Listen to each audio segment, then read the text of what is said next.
biste rekli kada bi vam neko rekao da je dovoljno da znamo svega 10 stvari, 10 osnovnih principa i da na njima zaista možemo da izgradimo istinski srećan i ispunjen život? Stvari zaista stoje ovako. Sve može da bude izuzetno jednostavno. Oni koji stvari komplikuju u većini slučajeva bez ikakve potrebe smo mi sami. Na osnovu iskustva i znanja iz svojih bogatih života, uspešni ljudi nam kroz svoje knjige i edukativna predavanja ukazuju upravo na to. Na ključne korake, principe, istine, kako bi pre svega otvorili svoj um i otkrili neke nove poglede na svet oko nas. Ja razmišljam ovako, ove metode su njima definitivno pomogle i ne vidim niti jedan jedini razlog da i nama ne budu od pomoći. A vi? Ako se slažete sa mnom, onda se maksimalno fokusirajte jer sledi 10 tajni za postizanje uspeha i unutrašnjeg mira. Ovo predavanje sam kreirao 2018. godine, a inspirisano je istoimenom knjigom koju potpisuje Wayne Dyer. Dr. Wayne Dyer bio je doktor psihologije, pisac i predavač savremene motivacione literature, jedan od njenih najistaknutijih predstavnika. Napisao je više od 40 knjiga, među kojima su mnoge dugogodišnji bestselleri. Wayne Dyer između ostalog kaže: da biste živeli kako želite, morate biti pomalo buntovni. Morate biti spremni da se borite za sebe. Možda ćete time malo uznemiriti one kojima je jako stalo da kontrolišu vaše ponašanje, ali ako ste voljni da pokušate, otkrićete da je biti svoj, ne dopuštajući drugima da misle umesto vas, radostan, dragocen i potpuno ispunjavajući način življenja. Nakon što sam pročitao njegovu knjigu, dobio sam jednu izuzetno veliku potrebu i želju da sažetak, odnosno one najbitnije stvari iz ove knjige objedinim u jedno predavanje. Predavanje koje i vi sada imate prilike da vidite. Između ostalog, dr. Wayne Dyer je u knjizi napisao: ne prođe ni jedan dan da ne mislim o Bogu. To je osjećaj zadovoljstva i ispunjenja koje nadilazi sve što bih mogao da saopštim putem knjige. Spoznao sam mir duha i zahvaljujući ovom znanju sve moje brige i problemi izgubili su značaj. Izneću vam 10 principa za uspeh i unutrašnji mir kojima sam ovladao i koji, ukoliko se praktikuju svakodnevno, mogu da vas dovedu na taj isti nivo zadovoljstva i smirenosti. Prva tajna: budite otvorenog, ali nezavisnog uma. Želim da kažem sve ono što danas mislim i osjećam, uz uslov da ću možda sutra sve to poreći. Budite otvorenog, ali nezavisnog uma zvuči lako dok ne uzmemo u obzir koliko je naših trenutnih misli i navika nastalo pod uticajem. Uticajem religije, naših predaka, političke orijentacije, naših roditelja, našeg pola, škole, fizičke konstitucije, oblika očiju, boje kože itd. itd. Naša filozofija života, naša religiozna uverenja, pa i naš način oblačenja u funkciji su našeg, kako Wayne Dyer kaže, plemena i onoga što je ono odredilo da je ispravno za nas. Ukoliko podignemo glas protiv predodređenih uslova, čujemo samo još jače glasove koji nam poručuju da se vratimo u šablon i radimo stvari onako kako treba i kako se to oduvek radilo. Otvorite svoj um, oduprite se naporima da postanete ukalupljeni i odbijte da dopustite pesimizmu da okupira vašu svest. Otvaranje uma prema svemu i vezivanje niza, što je jedan od ključnih principa po Wayne Dyeru.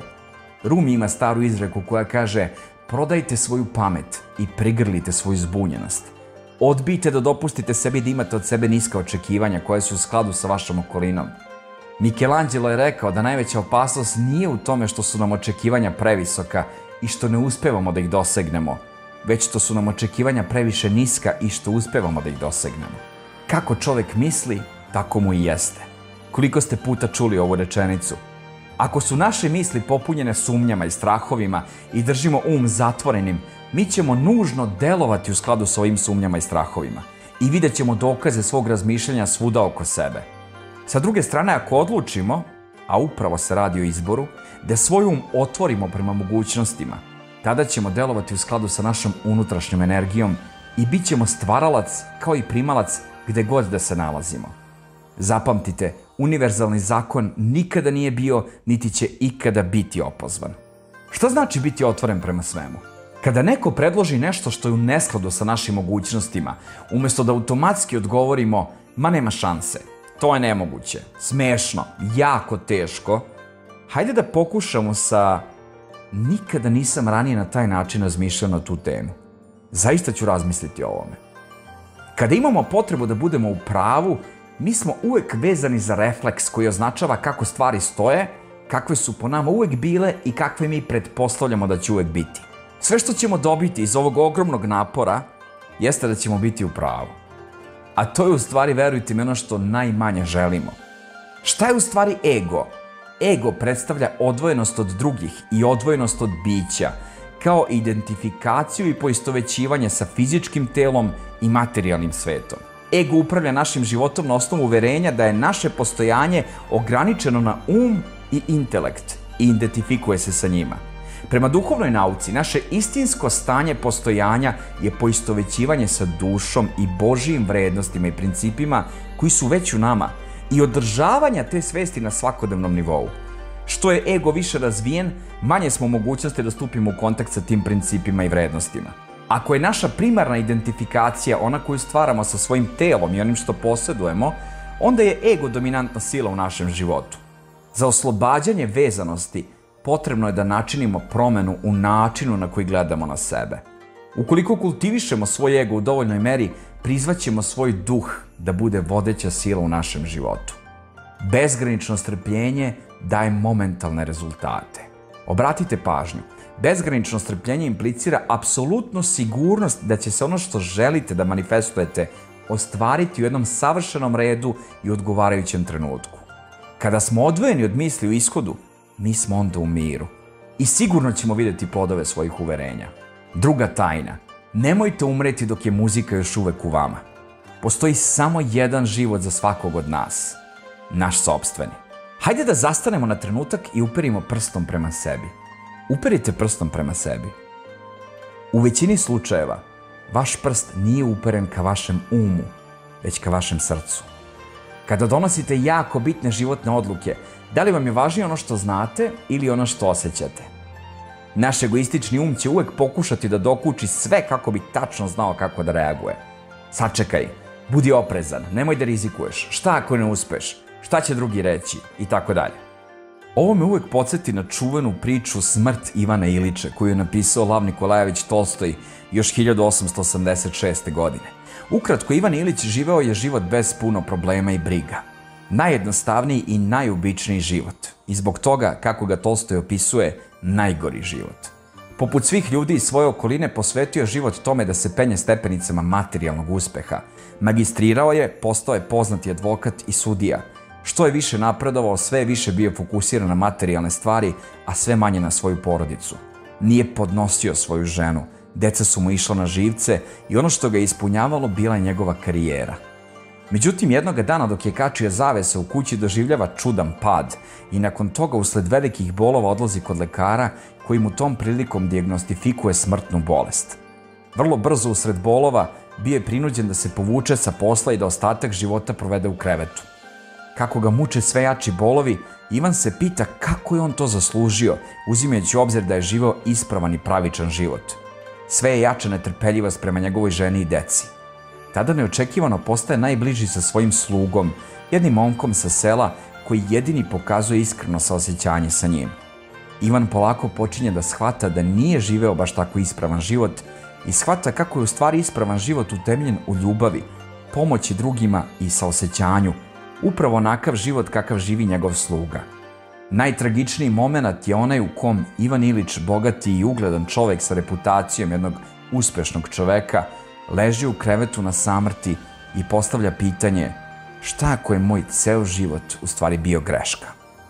Obično velike nesreće, bolesti i različiti oblici nedostatka sreće konačno slome naš tvrdoglavi um, ali ne uvek. Neki ljudi skončavaju kao Tolstojev junak Ivan Ilić koji pun bola na samrti vapi šta ako je ceo moj život bio greška. Mi ne moramo da odaberemo takvu sudbinu. Slušajmo svoju dušu, osetimo muziku u nama i ignorišimo sve one ljude oko nas koji misle da znaju šta bi mi trebalo da radimo. Biti strastven znači preuzeti rizike. Kada ne pratite svoje srce i ne preuzimate rizike, možete sebe zateći kako vodite komforan život. Kako sve radite po pravilima okoline, roditelja, religije, škole, ali to su pravila koje je neko drugi napisao. Strah je jedina stvar koja može da nas spreči da slušamo muziku svog srca. A šta je sa neuspehom? Neuspeh je iluzija. Sve što činimo proizvodi neki rezultat. Ako recimo pokušavate da naučite da hvatate loptu i neko vam je baci i vi je ispustite, to ne znači da ste vi doživjeli neuspeh. Jednostavno ste proizveli rezultat. Pitanje je samo šta ćete vi učiniti s ovim rezultatom. Da li ćete jadikovati zbog, pod znacima navoda, neuspeha ili ćete jednostavno reći baci mi opet.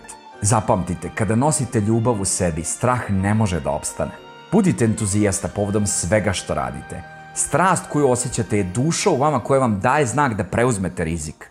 Ako možeš da pogledaš u oči i pobedi i porazu i da nepokolebljiv uteraš i jedno i drugo u laž, tada je ceo svet tvoj i sve što je u njemu. Treća tajna. Ne možete pružiti ono što ne posjedujete. Ako ne voliš sebe, kako ćeš onda voleti druge? Kao i sve u našem univerzumu, i naše misli su energija. Sve što osjećamo i doživljavamo rezultat je onoga što je Wayne Dyer nazvao privlačenje energije. Dakle, ono što privlačite sebi je isto ono što imate da pružite drugima. Niska energija privlači nisku energiju. Neke od misli karakterističnih za stanje niske energije su bes, mržnja, strah, krivica. Ne samo da vas one oslabljuju, već i privlače sve više iste u vaš život. Menjanjem svojih misli na više energetske frekvencije, menjamo i emocije. Ljubav, harmonija, dobrota, mir, zadovoljstvo. Privući ćete još više misli i energije iste vrste i posjedovat ćete više visoke energije da podarite drugima. Viša energija automatski poništava nižu. Na isti način na koji prisustvo svetlosti čini da tama nestane. Ne možemo poštovati druge ako ne poštujemo sebe. Ne možemo voleti druge ako ne volimo sebe. Ne možemo širiti sreću ako je nemamo u sebi. Kada cedimo narandžu, uvek dobijemo sok od narandže. Dakle, izlazi ono što se nalazi unutra. Kada ste pod pritiskom ili vam okolnosti kreiraju nešto neprijatno, iz vas izlazi upravo ono što je unutra. Ukoliko iz vas izlazi bes, gorčina, depresija, anksioznost, to je upravo iz tog razloga jer se to nalazi u nama. Mi zapravo uvek dajemo ono što imamo u sebi. Četvrta tajna. Prigrlite tišinu. Samoća je kada se odaljimo od glasova drugih kako bi čuli svoj sopstveni. Okruženi smo bukom. Odgajani smo u vremenu u kojem se tišina ne samo izbegava, nego je se i plašimo. Za mnoge je noćna mora da ostanu sami, a samoća u tišini je prava tortura. Imamo oko 60.000 zasebnih misli svakoga dana. Neophodno je da se spojimo sa tišinom jer na taj način se iznova povezujemo sa izvorom i spoznajemo osjećanje ispunjenosti mirom, totalno prisutni u sadašnjem trenutku. Zahtevajte više mira i tišine. Jedan od najboljih načina da to ostvarite je putem meditacije. Ne postoji ni jedna loša meditacija. U početku će vam naravno misli lutati, pokušavajući da vas ubede da je ovo gubljenje vremena. Stotine misli će iskakati iz vašeg uma. Ali vi samo sedite mirno, nemo, kao posmatrač svojih misli i krenite sa obraćanjem kreatoru. Kada ste u miru, zračite totalno drugačijom energijom nego kada ste pod stresom. Neprijateljsku struju pozdravljate sa osmehom. Osoba koja pokušava da vas uvuče u negativno, to ne može bez vašeg pristanka. Vaša svesnost vas čini imunim. Peta tajna. Nemoj se držati svoje lične istorije. Tu počiva prošlost moja. Zbogom rekoh upalih sveće, hvala dragi moji što brinete, nedostajati mi ni malo neće. Većina ljudi se drži svoje lične istorije u cilju opravdavanja svog odbrambenog stava i oskudice na životnim poljima u svom životu. Oni se čvrsto drže prošlog bola, mana, iskustava i to koriste kao jadan ja status. U univerzumu koji je inteligentan jednostavno nema mesta slučajnosti. Iako to nije lako prihvatiti, bilo je neophodno da prođete sve kroz šta ste prošli kako biste stigli tu gde jeste. Svaki bol u vašem životu sve je imalo određeni cilj. Živite u sadašnjem trenutku. Dok jedete glavno jelo, ne maštajte o desertu. Dok ste na godišnjem odmoru, ne razmišljajte o tome šta vas čeka kad se vratite kući. Do istinske spoznaje mira doći ćete samo kada odustanete od prošlosti i budućnosti i uronite umom duboko u sadašnji trenutak. Zato što mir obitava jedino u sadašnjosti.